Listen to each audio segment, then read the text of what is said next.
एक दिन गौतम बुद्ध अपने शिष्यों के साथ कुटिया में बैठे थे। सभी शिष्य जानना चाहते थे कि मोक्ष कैसे प्राप्त किया जाता है। इसलिए उन्होंने महात्मा बुद्ध से निवेदन किया कि आज वो मोक्ष पर उपदेश दें। शिष्यों की बात मानकर बुद्ध ने एक कहानी सुनानी शुरू कर दी। यह कहानी थी एक जल्लाद और भिक्षु की। अपने राज्य का मुख्य जल्लाद, जिसने बहुत से गुनहगारों को दंड दिया था, अब वह रिटायर होकर राज्य के बाहर एक कुटिया बनाकर अपना जीवन व्यतीत कर रहा था। उसे हमेशा लगता था कि उसने कितने लोगों की हत्या की है, वह कितना बड़ा पापी है। ऐसे ख्यालों से वह हमेशा घिरा रहता था। वह अपना सारा दिन पश्चाताप में ही गुजारता था। एक दिन वह इन्हीं ख्यालों में खोया हुआ खाना खाने के लिए थाली परोस रहा था। तभी उसे बाहर दरवाजे पर किसी की आवाज़ आई। उसने बाहर जाकर देखा तो एक भिक्षु खड़ा था। भिक्षु के चेहरे को देखकर ही जल्लाद समझ गया कि भिक्षुक बहुत ही लंबी साधना के बाद आज उठा है और भूख से व्याकुल भी है। जल्लाद के मन में आया कि जिंदगी भर तो मैंने सिर्फ हत्याएं ही की है, आज मौका मिला है कुछ पुण्य कमाने का, तो इसे गंवाना नहीं चाहिए। उसने भिक्षु को पूरे सम्मान के साथ अंदर बुलाया और अपने खाने की थाली उसे दे दी। भिक्षुक खाना देखकर बहुत प्रसन्न हुआ। भरपेट भोजन करके भिक्षुक ने जल्लाद से बातचीत शुरू की। जल्लाद ने अपने जीवन की सारी कहानी सुनाई।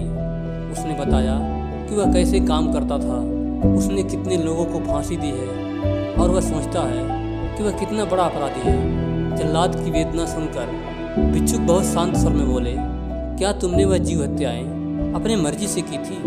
जल्लाद ने कहा, नहीं, मैं तो बस अपने राजा के आज्ञा का पालन कर रहा था। मेरा कोई इरादा नहीं था उन्हें मृत्यु दंड देने का। तब भिक्षु ने कहा, तुम अपराधी कैसे हुए? तुम तो अपने राजा के आदेशों का पालन कर रहे थे। तब जाकर जल्लाद को एहसास हुआ कि वह किसी गलत काम के लिए जिम्मेदार नहीं था। उसका कोई दोष नहीं है, वह तो बस अपना दायित्व पूरा कर रहा था। इस प्रकार जल्लाद का मन शांत हो गया। फिर भिक्षुक ने जल्लाद को उपदेश दिया और विदा ले ली। इस घटना के बाद जल्लाद का मन शांत रहने लगा।